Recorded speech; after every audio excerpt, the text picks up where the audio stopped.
Apakah share screen saya sudah terlihat? Sudah, Ibu. Terlihat, Ibu. Sudah, Ibu. Oke, Sudah, Ibu. terima kasih.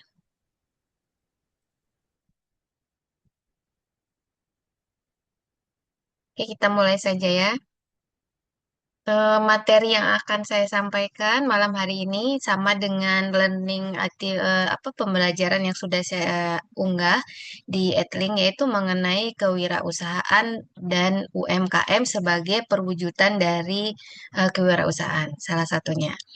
Sebelum saya mulai paparannya, ada baiknya kita diskusi sedikit.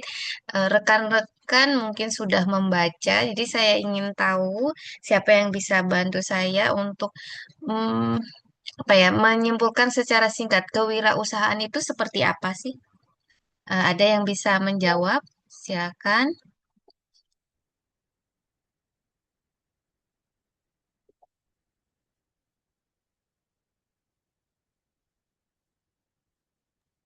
Izin Bu. Ya, silakan, Mas Sultan. Perkenalkan nama saya Sultan Paki, saya dari Depok. Ya. Untuk kewirausahaan dan UMKM, kita fokus ke kewirausahaan ya. Wirausaha itu Ya. adalah salah satu bidang usaha yang Mhm. bergerak dengan keputusan sendiri atau Ya. kepuasan mandiri. Nah, yang biasanya melibatkan kemampuan yang bisa melihat peluang, kreativitas, dan terus berinovasi untuk di kewirausahaan. Itu tuh kayak usaha milik sendiri. Sedangkan UMKM itu adalah model ekonomi mikronya dan juga ada makronya. Berarti Terima kasih. UMKM itu termasuk apa Kewirausahaan perwujudan dari kewirausahaan atau bukan? termasuk Termasuk salah ya. satu bentuknya. Oh, oke oke. Kalau boleh tahu Mas Sultan sekarang ini wirausaha apa kerja di perusahaan? Aku dua-duanya. Aku juga sebagai Wah, wirausaha hebat. dan juga di Oke. dua perusahaan. Oh, wirausaha di bidang apa kalau boleh tahu? Aku di agensi streaming buat membuat agensi. Oh, apa itu? Saya belum tahu itu. Ini nih Gen Z ini apa nih? Jadi saya menaungi beberapa talent host. Jadi untuk Mhm. live streaming di suatu aplikasi, contohnya kita bisa bilang TikTok lah ya. Jadi kan ada Oh, beberapa oke. host tuh, mereka di bawah naungan agensi saya. Jadi ada gaji pokoknya, ada bonusnya segala macam, ada targetnya Mhm. juga. Jadi itu buat teman-teman yang emang mencari uang tambahan yang atau gabut, bisa bilang gabut di kala senggang, itu bisa Mhm. join. Oh, gitu. Gabut aja Iya, dapat uang ya. ya. Jadi itu untuk seperti misalkan kita punya akun TikTok atau ini apa bagian apanya ya itu kalau yang di ini yang di bidangi Mas pakai itu. Jadi Aku aku sendiri itu tuh lebih ke ngobrol aja sama viewer, tidak berjualan. Jadi makanya aha. kalau gabut aja boleh gitu. Oh gitu ya. Iya. Jadi beda dengan apa bedanya sama afiliator? Jadi kan Shopee biasanya juga ada. Afiliator. Ya, Ah, untuk kalian afiliator sendiri itu tuh host ataupun talent yang memang terkait kepada satu produk atau beberapa produk yang memang mhm. dikhususkan memasarkan produk tersebut untuk Oh, penjualan ataupun untuk engagement. Sedangkan untuk aha. di saya itu hanya untuk menjadi teman tidur ataupun teman ngobrol para viewers. Jadi kita per 2 jam itu tuh ada gapoknya sekitar 200.000 rupiah kayak gitu aja. Oh gitu. Tapi kalau misalkan itu tuh sama viewer kita komunikasinya mengenai produk atau enggak bebas aja gitu. Daily Oh, aja, daily aja. oh gitu ya. Baru Iya. tahu. Oke oke oke. Siapa lagi yang bisa diskusi Mas, kewirausahaan untuk apa? Bagaimana kewirausahaan, bagaimana UMKM dan mungkin teman-teman juga ada yang sekarang sudah menjadi wirausaha.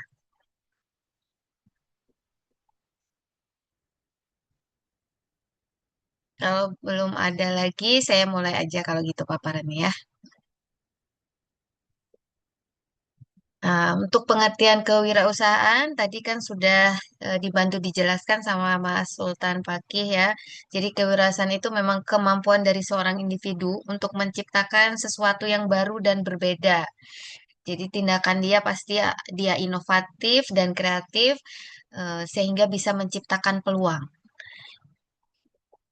Kepribadiannya wirausaha itu seperti ya dia kreatif itu kan berarti dia bisa berdiri di atas kekuatan sendiri. Dia bisa mengambil keputusan untuk dirinya sendiri, menetapkan tujuan, dasar pertimbangan sendiri, berani mengambil resiko, dia bisa tegas, dan pengertian serta dia peka terhadap lingkungan sekitar untuk mencapai taraf hidup yang lebih baik.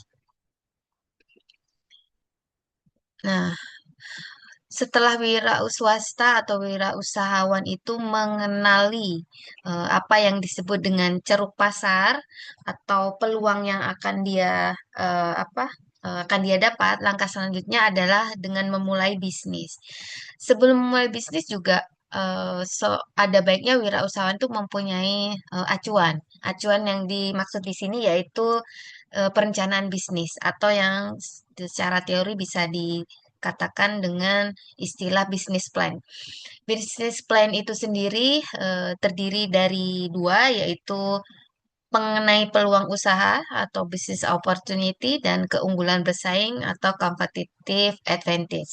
Nah, dalam memulai bisnis juga ada baiknya wirausahawan itu juga melakukan analisa. Jadi analisa itu untuk mengetahui seberapa besar peluang dari bisnis yang akan dia jalankan, kekuatannya, kelemahannya, dan ancamannya terhadap kompetitor, yaitu apa kompetitor itu jadi swasta lain yang mempunyai usaha yang sama. Jadi analisa itu yang istilahnya kita sebut sebagai analisis SWOT, strength, weakness, opportunity, dan threat. Berikutnya mengenai bisnis plan. Nah, kita bahas lebih detail. Bisnis plan ini terdiri dari tiga bagian ya. Yang pertama adalah ringkasan eksekutif atau executive summary. Di dalamnya menjelaskan tentang semua aspek dari usaha, sumber daya manusianya, aspek marketing, produksi, keuangan, dan rencana jangka panjang atau contingency plan-nya. Berikutnya, bisnis plan juga menguraikan secara umum mengenai aspek usaha yang terdiri dari komponen perencanaan strategik, yaitu visi dan misi dari usahanya, tujuan dari usahanya bagaimana, dan yang berikutnya mengenai komponen usaha yang terdiri dari target pasar. Jadi, dia akan menjalankan bisnisnya atau memasarkan produknya itu pada segmen yang mana. Nah, itu sudah ditentukan pada bisnis plan.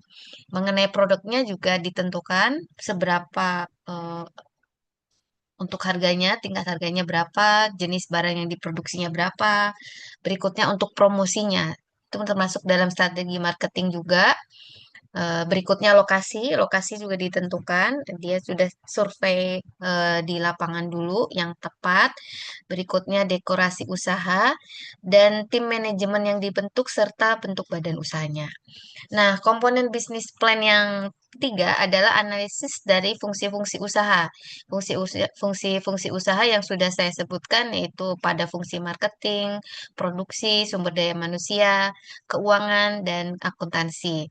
Sehingga hasil analisis ini nantinya akan dituangkan menjadi perencanaan dari fungsi usaha tersebut.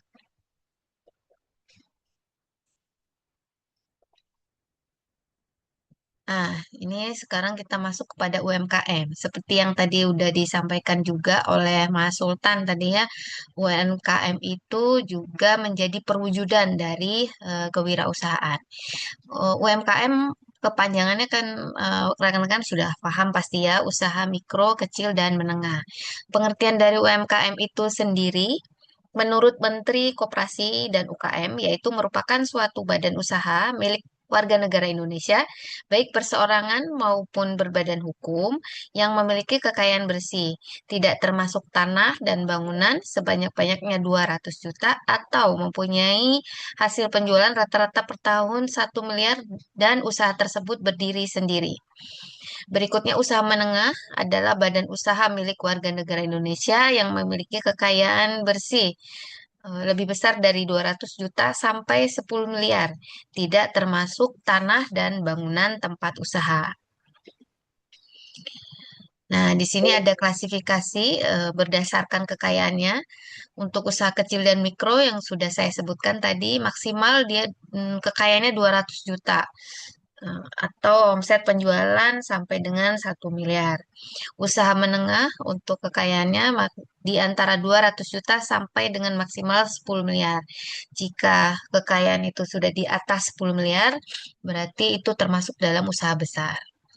Ada juga klasifikasi yang berdasarkan dengan jumlah tenaga kerja. Untuk usaha kecil dan mikro, jumlah tenaga kerjanya umumnya 1 sampai 4 orang tenaga kerja.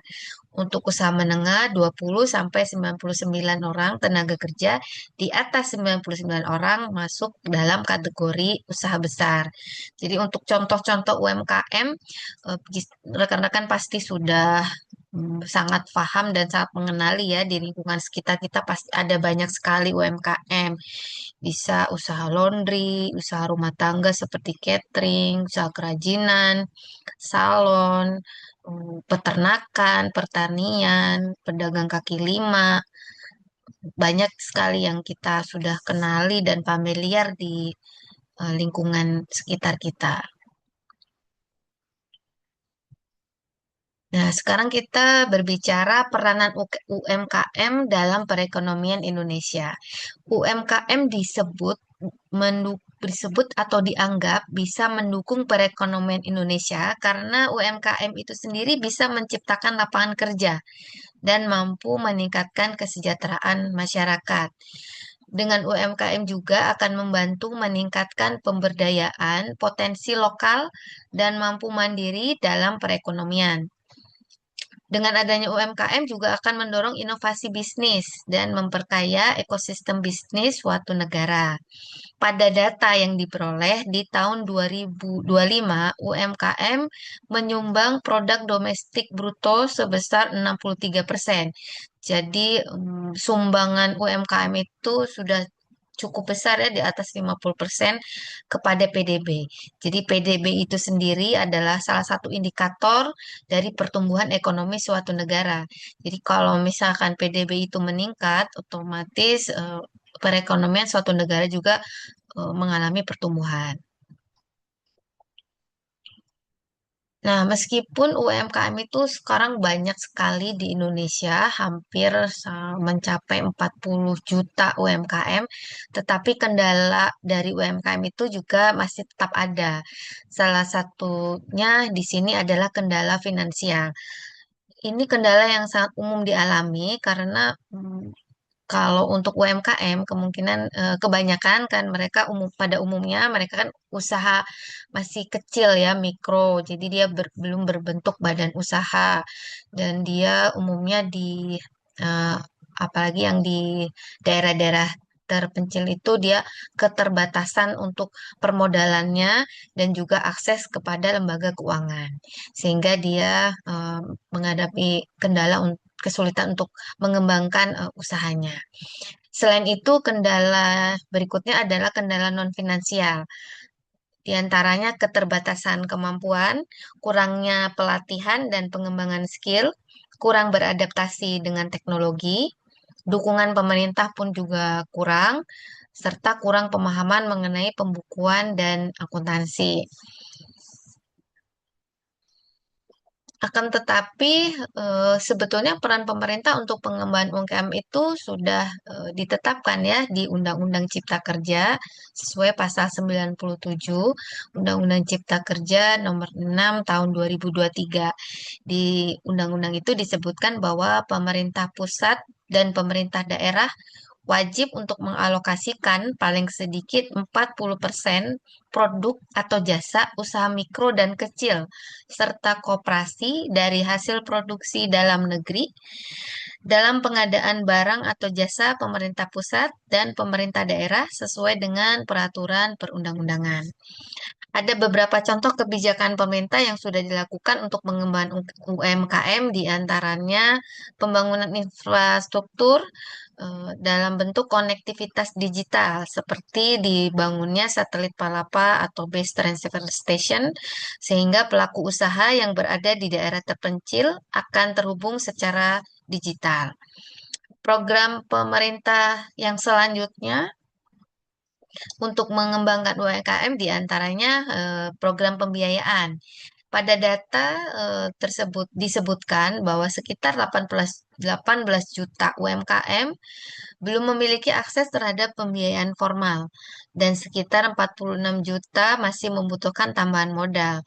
Sehingga pemerintah membantu pengembangan usaha mikro, kecil, dan menengah melalui program KUR dan pembiayaan ultra mikro. Program pemerintah berikutnya yaitu digitalisasi UMKM. Manfaatnya ada banyak untuk digitalisasi, diantaranya efisiensi operasional, meningkatkan produktivitas, memperluas jangkauan pasar, dan meningkatkan daya saing. Hingga Januari tahun 2022, sebanyak 17,2 juta UMKM telah terdigitalisasi.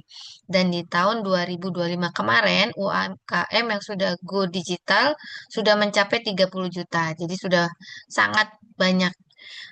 Ini sudah akan mencapai target yang ditetapkan oleh pemerintah bahwa UMKM yang diupayakan untuk bisa go digital itu 40 juta. Program pemerintah berikutnya yaitu peningkatan sinergi dan koordinasi dengan sektor publik, akademi, dan juga sektor swasta, termasuk juga bagaimana mengembangkan skema keuangan syariah untuk UMKM sangat diperlukan dalam rangka meningkatkan pemberdayaan usaha mikro, kecil, dan menengah.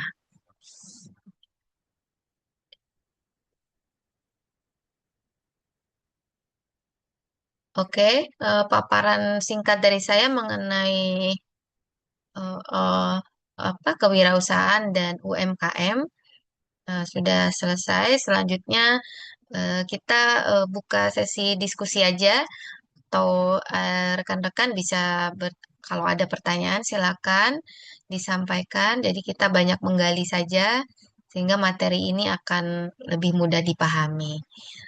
Silakan rekan-rekan kalau ada yang sharing atau ada yang punya pengalaman usaha,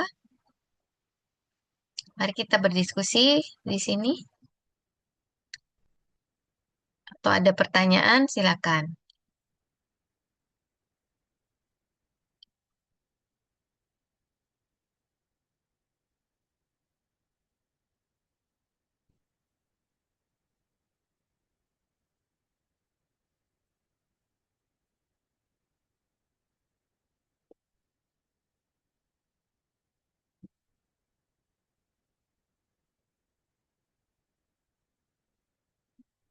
Bisa bertanya lewat chat, nanti saya jawab.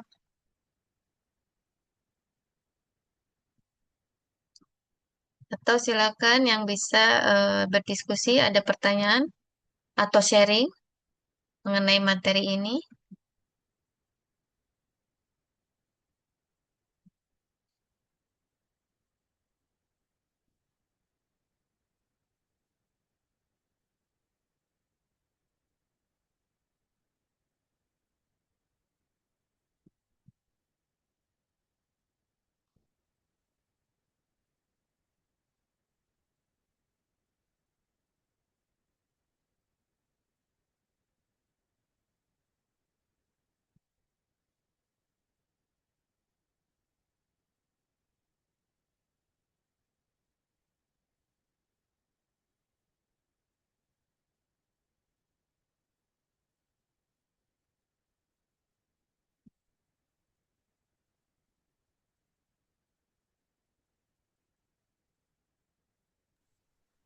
Kalau Ibu mau nanya, Oh iya, silakan. Siapa nih, Mbak Rahma? Nggak bisa on cam ya?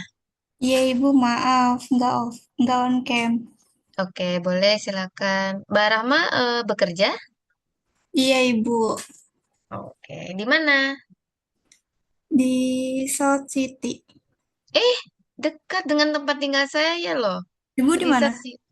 Saya di Modern Hill. Oh Ah, iya, deket kita banget. tetanggaan. Iya. Oke, oke, oke. Apa yang harus ditanyakan? Silakan. Saya mau nanya, gimana caranya UMKM itu dapat bersaing Mhm. dengan perusahaan besar yang memiliki modal dan teknologinya lebih maju gitu?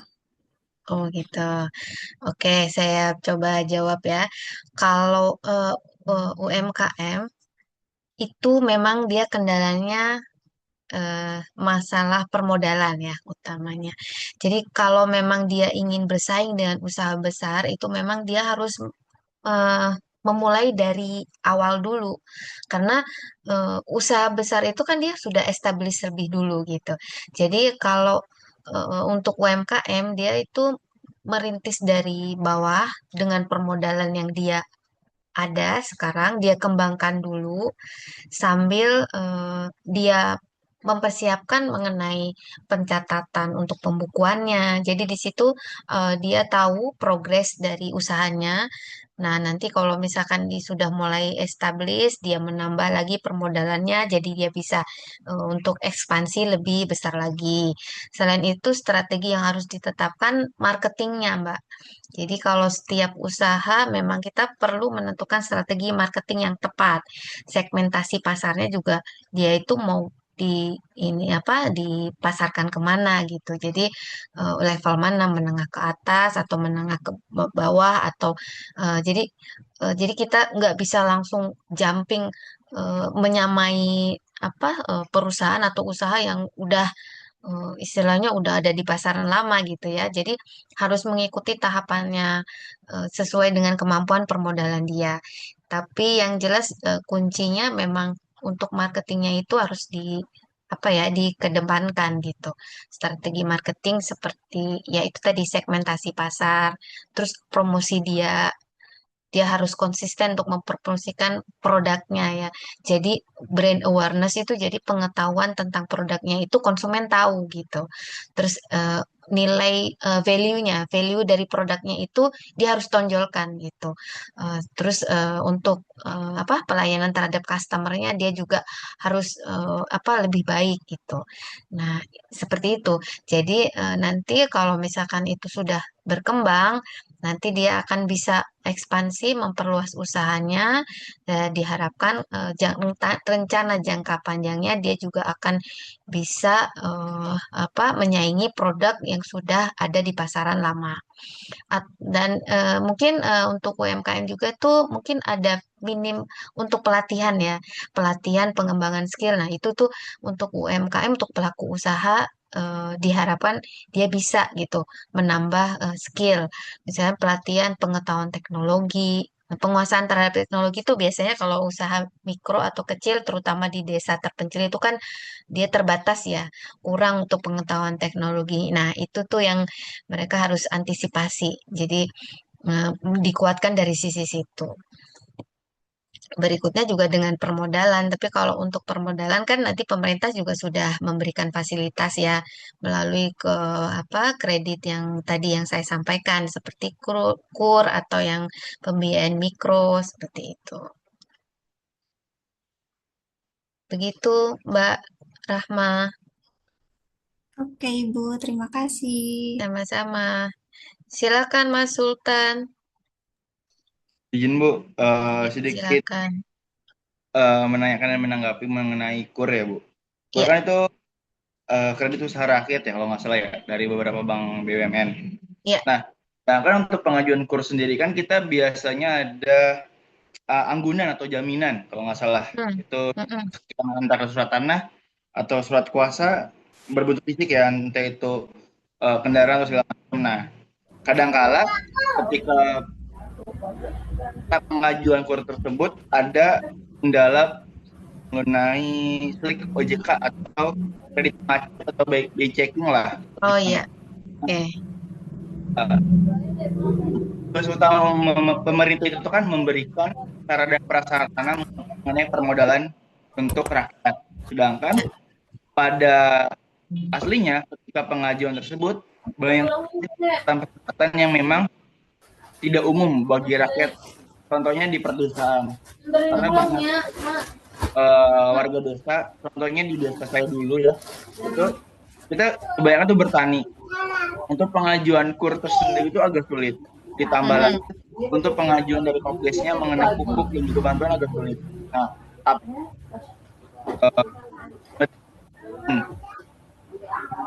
seperti ini atau bakal menggunakan sistem Jepang sendiri yang dimana dia kan untuk Jadi tidak melihat dari latar belakang, melainkan dari uh, perusahaan tersebut.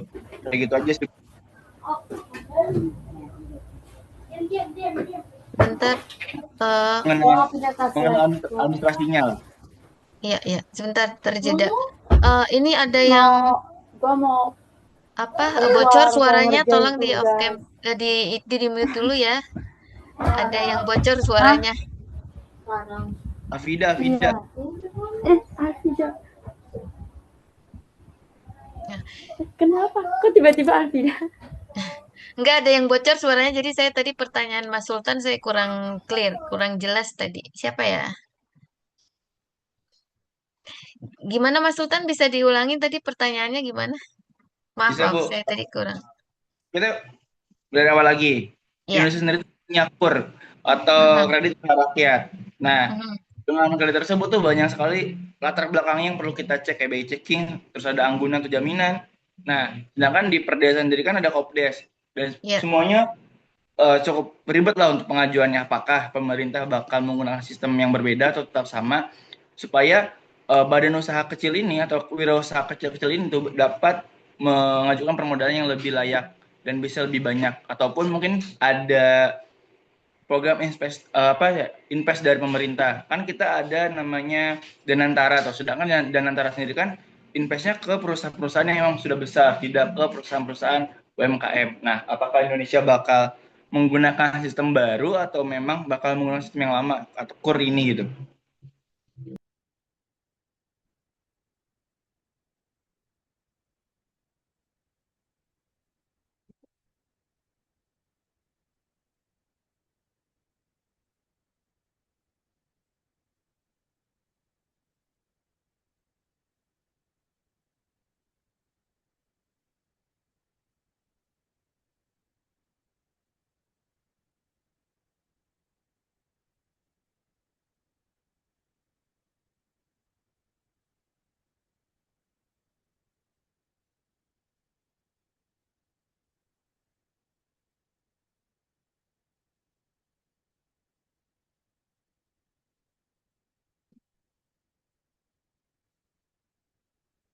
Ya, baik, saya coba jawab ya pertanyaannya dari Mas Sultan. Jadi kalau untuk pengajuan KUR itu kan memang dengan bank ya. Sementara bank itu kan memang dia tidak bisa semerta-merta memberikan modal tanpa ada jaminan.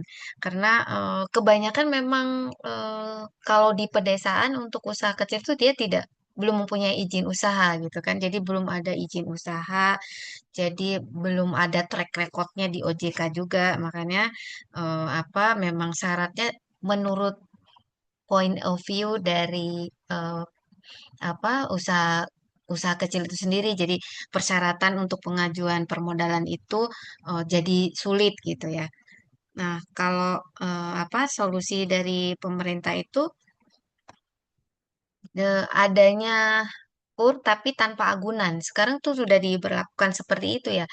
Setahu saya waktu pernah saya sharing dengan kawan saya, dia juga kebetulan dia juga wira swasta rumah tangga gitu. Jadi dia buka usaha untuk kue kering. Nah, itu dia juga tambahan dari permodalan dia itu dapat dari ini dana dari pemerintah yang disalurkan ke kecamatan masing-masing. Jadi dari kecamatan itu dana apa bantuan usaha itu masuk ke kelurahan. Nah, nanti dia ada semacam apa di data gitu. Data untuk usaha kecil atau mikro yang di sekitar kelurahan itu. Jadi mereka mengajukan. Nah, itu sistemnya itu sangat mudah gitu. Jadi tinggal apa memberikan apa syarat administrasi seperti kartu keluarga atau KTP dan dia memang benar-benar membuka usaha. Nah, nanti di situ itu untuk pengajuan permodalannya itu akan lebih mudah. Tapi memang jumlahnya tidak sebesar mengajukan kredit usaha di perbankan ya gitu. Tapi pemerintah sudah ada memberikan solusi melalui itu.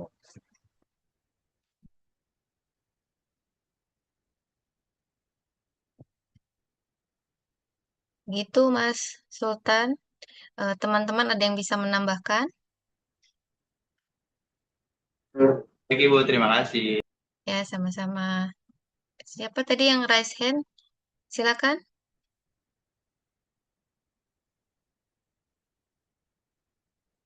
Saya, Bu. Apakah terdengar? Iya, terdengar. Mbak Dwi ya? Silakan, Mbak. Oke. Saya Dwi Yang Mulia. Saya mau tanya, Ya. Bu, untuk pelaku wirausaha, kan Mhm. setahu kita tuh yang kayak kalau usaha yang udah besar, kayak PT, CV itu kan ada pajaknya. Nah, untuk UMKM sendiri tuh apakah negara eh, memberikan atau menangguhkan pajak kepada UMKM sendiri dan berapa kalau boleh tahu? Oh, yes. Terima kasih. Baik. Sama-sama. Terima kasih pertanyaannya. Silakan yang bisa eh, ini berdiskusi ya dari pertanyaan Mbak Dwi.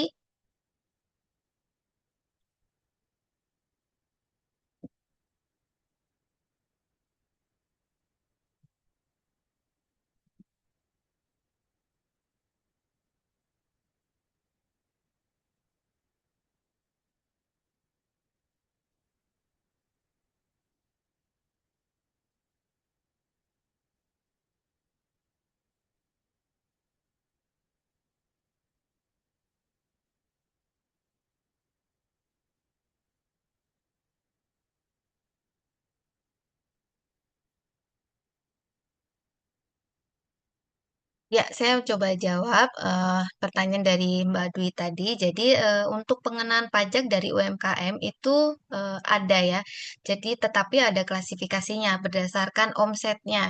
Jadi, kalau misalkan omsetnya sangat kecil, dia di bawah 500 juta, dia tidak dikenakan UMKM, tidak dikenakan pajaknya. Tapi kalau misalkan dia udah di atas 500 juta, dia dikenakan pajak penghasilan dengan dengan proporsi tertentu, persentase tertentu. Lalu jika suatu UMKM itu mendapatkan insentif dari pemerintah, itu tidak masuk perhitungan dalam pajak ya. Jadi kalau UMKM yang di atas penghasilannya atau omsetnya di atas 500 juta, dia dikenakan pajak presentasinya kecil, yaitu hanya 0,5%. Kalau misalkan di bawah atau sampai 500 juta omsetnya, dia tidak kena pajak. Gitu, Mbak. Oke, baik, Bu. Terima kasih. Ya, sama-sama.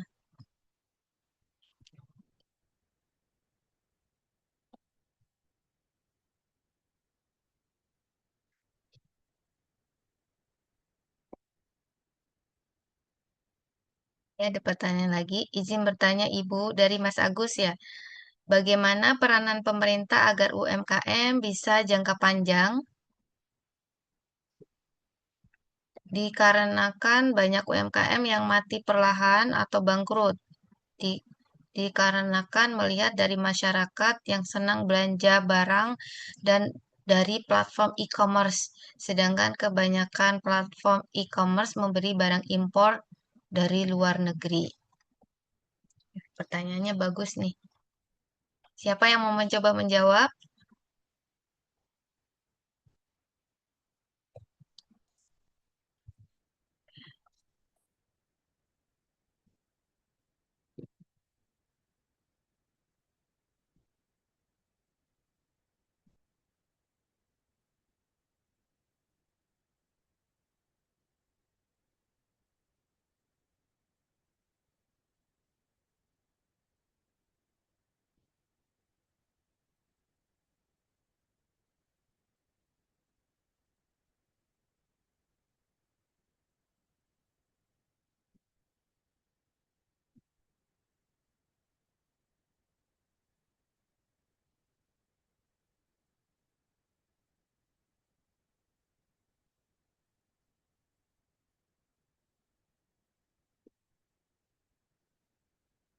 Jadi peran pemerintah untuk pengembangan UMKM supaya tetap sustain atau berlangsung di tengah persaingan e-commerce tersebut, yaitu melalui pembiayaan seperti yang tadi sudah saya paparkan. Jadi dengan adanya pembiayaan, bantuan pembiayaan seperti kredit ultramikro atau KUR atau penyaluran bantuan dana melalui pemerintah setempat. Jadi nanti dia akan mempunyai permodalan yang cukup untuk bisa mengembangkan usahanya dan jadi tidak kalah dengan usaha-usaha yang ada di platform e-commerce tersebut. Sebetulnya kalau ingin UMKM itu juga ingin tetap ingin tetap berlangsung atau jangka panjang, dia juga harus menguasai teknologi juga. Jadi dia update gitu dengan perkembangan yang ada. Jadi dia juga harus beralih ke digitalisasi juga gitu. Jadi masuk ke marketplace juga. Jadi dia tidak stagnan, jadi usahanya itu online offline saja gitu. Jadi dia istilahnya menjemput bola dengan masuk ke platform-platform seperti pembelanjaan online ya, marketplace seperti itu. Jadi dia membuka peluang pasar juga di situ.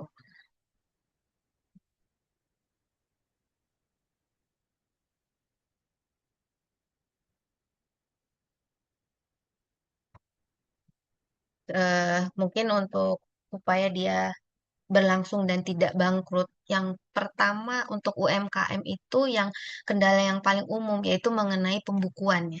Biasanya UMKM tuh yang usaha apalagi khususnya umumnya itu untuk yang usaha mikro mereka kurang aware atau kurang memperhatikan masalah pelaporan keuangan. Jadi pencatatan atau pembukuan sederhana pun mereka tidak lakukan. Nah, itu tuh hal yang seperti itu tuh kadang-kadang membuat tidak mereka tidak bisa mengevaluasi kemajuan dari usahanya karena di mana modal dan di mana operasional untuk pribadi itu tercampur. Oleh karena itu biasanya program di pemerintah setempat biasanya dilakukan pelatihan atau semacam sharing session untuk melatih UMKM untuk bisa melakukan pembukuan secara sederhana. Pencatatan-pencatatan laporan keuangan sederhana, pemasukan, pengeluaran. Jadi nanti dari situ mereka akan belajar untuk bisa menganalisa secara keuangan. Jadi penghasilan dia berapa sih dari usahanya. Nah, itu nanti dia akan tahu gitu perkembangannya seperti apa. Nanti dia akan establish dari situ. Permodalannya bisa ditambah, nanti dia bisa ekspansi. Emang dari awal memang yang harus diketahui itu salah satunya keahliannya ya itu pencatatan secara akuntansinya.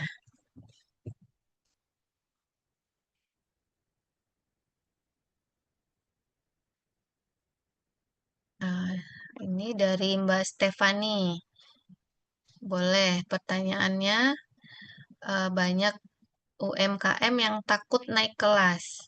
Jadi usaha menengah naik kelas menjadi usaha menengah karena nanti pajaknya naik dan subsidi dicabut. Kalau sistemnya gini, berarti klasifikasinya malah bikin pengusaha nahan diri buat berkembang nggak, Bu? Menurut Ibu solusinya gimana agar UMKM tetap tumbuh?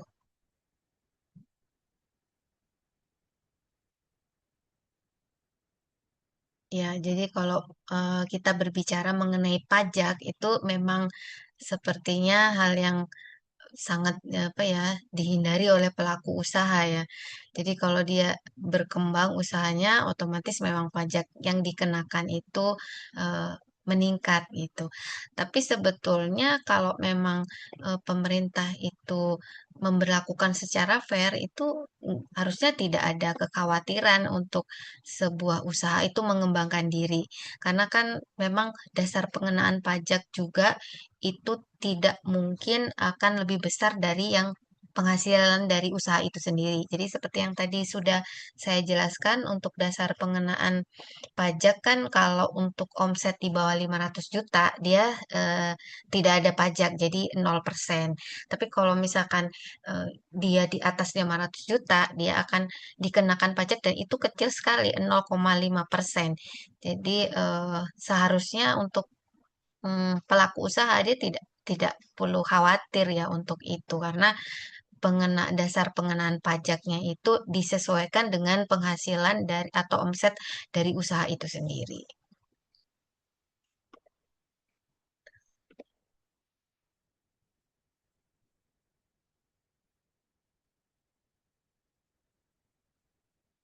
Izin bertanya, Bu. Mbak Maria, bagaimana UMKM dapat menyeimbangkan antara efisiensi operasional dan inovasi produk? Mengingat keduanya sama-sama penting, tetapi seringkali membutuhkan sumber daya yang tidak sedikit. Selain itu, dalam kondisi keterbatasan modal, tenaga kerja, dan teknologi, strategi manajemen seperti apa? Strategi manajemen seperti apa?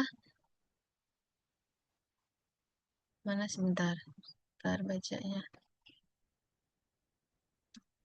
Strategi manajemen seperti apa yang paling realistis untuk memastikan bahwa upaya efisiensi tidak justru menghambat kreativitas dan pengembangan produk baru?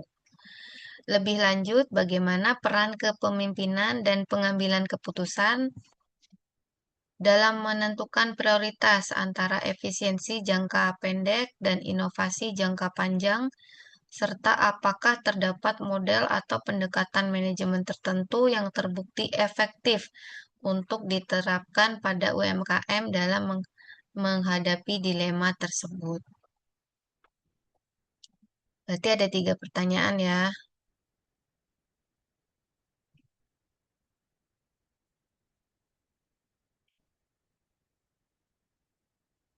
Baik, siapa yang bisa menjawab ini? Kita berdiskusi sama-sama. Yang mana, Bu? Ini pertanyaan Mbak Maria nih. Bagaimana UMKM bisa menyeimbangkan antara efisiensi operasional dan inovasi produk, mengingat keduanya sama-sama penting, tetapi seringkali membutuhkan sumber daya yang tidak sedikit. Gimana itu? Siapa yang bisa? Mas Sultan, barangkali bisa sharing? Boleh. Yang menjawab ya ke Maria dan Ibu izin menyampaikan. Oke. Background, dulu juga pernah mempunyai wirausaha bentuk fisik juga, tidak hanya online. Untuk masalah tersebut, produksi dan inovasi, biasanya saya pribadi itu menggunakan tim R&D-nya sendiri. Jadi tidak mengganggu produksi, tidak mengganggu operasional segala macam. Jadi kita investasi ke satu tim R&D atau development-nya supaya mencarikan solusi terbaik untuk jangka panjang seperti apa di suatu produk tersebut. Contohnya, dulu saya membuka usaha clothing atau baju di sebuah konveksi. Itu caranya membuat suatu flow produksi dan juga kualitas meningkat itu seperti apa. Nah, saya invest ke satu tim, misalnya kita ambil aja 5 juta gitu. 5 juta ini kalian harus dapat ide ataupun dapat solusinya. Jadi jangan kalian ambil sendiri si tanggung jawab tersebut. Kalian itu sebagai owner atau founder itu tuh harus memiliki orang kepercayaan masing-masing kayak gitu di suatu bidangnya. Jadi kalian wajib berani untuk memberikan satu modal ke teman kalian atau partner kalian atau anak buah kalian atau karyawan kalian untuk RN untuk meriset tersebut. Jadi supaya kalian fokus kepada produksi dan operasional, yang R&D-nya itu fokus kepada pengembangannya saja. Jadi tidak akan boncos atau tidak akan overload lah untuk pengelolaan keuangan kita seperti itu. Oke. Ya, betul. Jadi efisiensi dari sisi operasional itu memang untuk UMKM itu sangat penting ya karena kita harus bisa memanage budget kita gitu. Jadi biar tetap berjalan gitu usahanya, tetapi kita bisa melakukan efisiensi di operasionalnya begitu ya.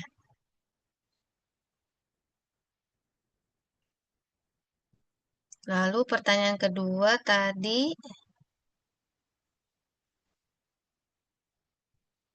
sebentar.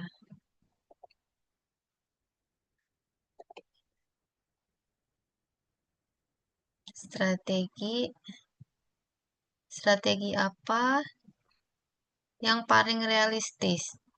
Oh, tadi sudah dijawab sama Mas Sultan ya.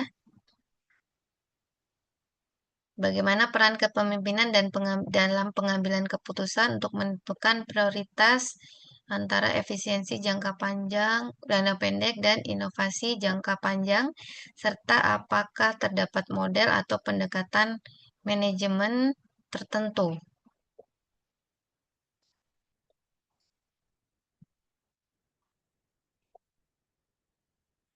Nah, peran kepemimpinan dan pengambilan keputusan di UMKM itu kan pemilik adalah pengambil keputusan utama.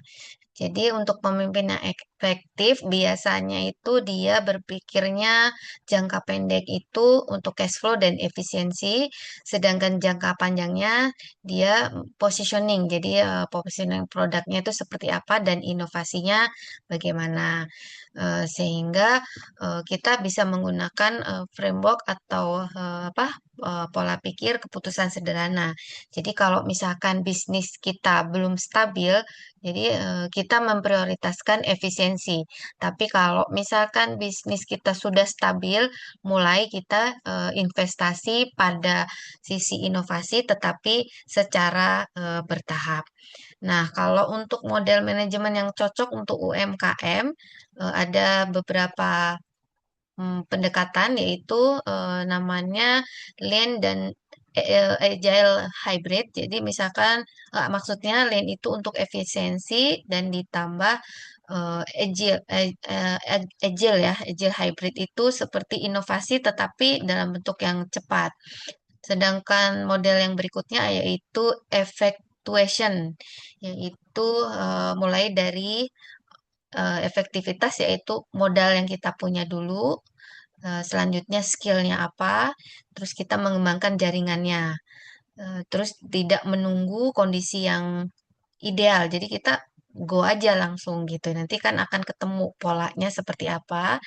Nah, yang berikutnya yaitu kita tetap fokus pada peluang yang bisa kita kendalikan. Jadi yang jangka pendeknya itu yang ada di depan kita, mana yang bisa kita ambil peluang, kita jalankan dulu. Nah, yang berikutnya adalah model manajemen namanya continuous improvement. Jadi, seorang wira swasta, wira usahawan itu harus terus melakukan evaluasi dari produknya, dari usahanya gitu. Apa yang kurang dia perbaiki secara terus-menerus. Jadi meskipun perbaikan kecil, tapi kita tetap tetap di maintain ya, maksudnya untuk perbaikannya. Terus dia tidak membutuhkan investasi yang besar. Nah, ini sangat cocok untuk budaya UMKM.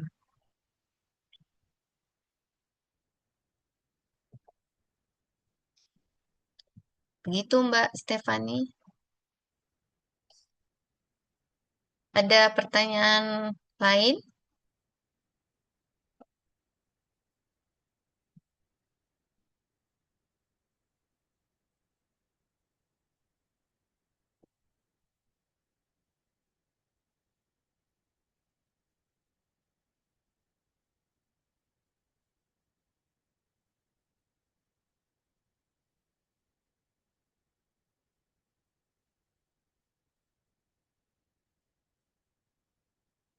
Ya, sama-sama, Mbak Maria.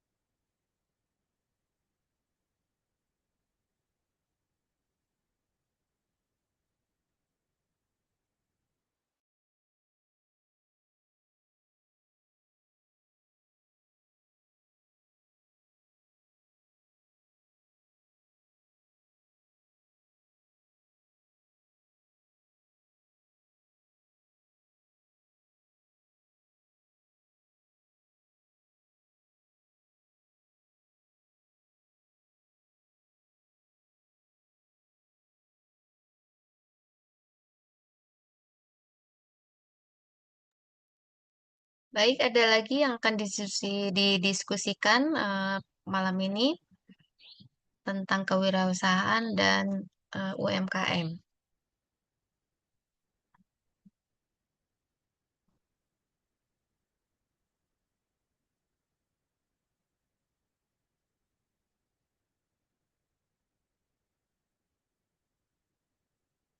Apakah rekan-rekan sudah memahami?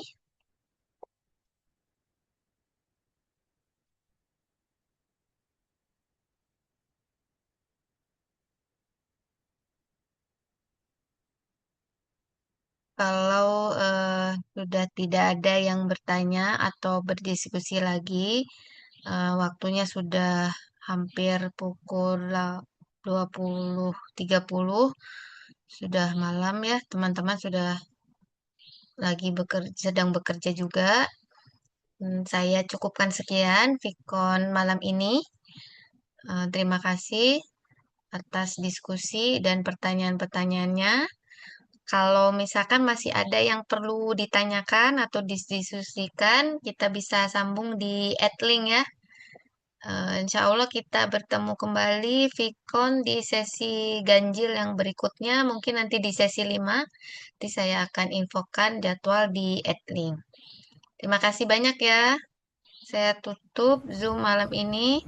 Assalamualaikum warahmatullahi wabarakatuh. Waalaikumsalam Waalaikumsalam warahmatullahi warahmatullahi wabarakatuh. wabarakatuh. Terima Terima kasih kasih. banyak Ibu. Terima Terima kasih, kasih, Bu. Bu. Sama-sama. Kasih Bu. Ya, selamat bekerja ya. Ya, terima kasih banyak Ibu, Ibu. selamat Ya, malam. selamat Selamat malam. malam Terima Ibu. kasih, Bu. Oke, saya izin live ya. Assalamualaikum. Waalaikumsalam. Waalaikumsalam. Waalaikumsalam Ibu.